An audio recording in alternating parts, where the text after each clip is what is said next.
Mais éteins-moi cette lumière, enfin! C'est pas Versailles, ici. Et toi, là, mange tes légumes un peu. Non, non, non, ne touche surtout pas à ça, c'est plein de microbes, tu vas tomber malade. Mon Dieu, qu'est-ce que j'ai pu entendre ces phrases, moi aussi. Et d'ailleurs, je ne les supporte plus. En plus, la dernière phrase est complètement trompeuse.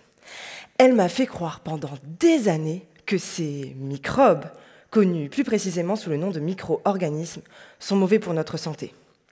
Alors qu'en réalité, les micro-organismes, c'est un peu plus comme dans un film de Marvel. Vous avez les gentils, les méchants et les neutres. Donc certains micro-organismes sont juste là, ils font leur vie. D'autres, oui, vous rendent malade. Mais d'autres encore sont utiles dans la vie de tous les jours. Par exemple, pour produire du bon vin et du bon fromage, mais aussi pour les digérer. Certains micro-organismes sont utiles pour produire des médicaments, des produits cosmétiques. Et d'autres encore ont un rôle important dans le sujet phare du moment, l'environnement.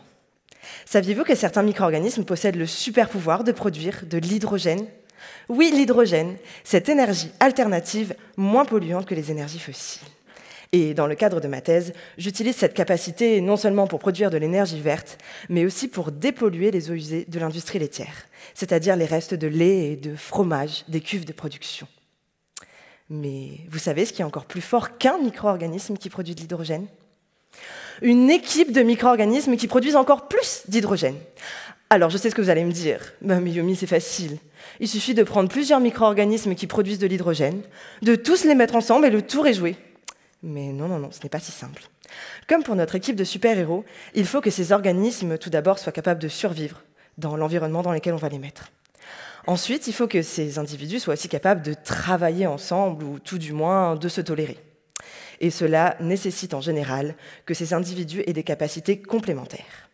Comment j'ai réalisé cela ? Je suis allée dans l'environnement récupérer mes bactéries dans des boues qui vraiment ne sentaient pas bon du tout. Et je les ai longtemps mis en culture dans mes déchets de l'industrie laitière. Et vous savez quoi ? Eh bien, ça sentait encore pire. À la fin, j'ai pu récupérer tous les organismes qui ont survécu.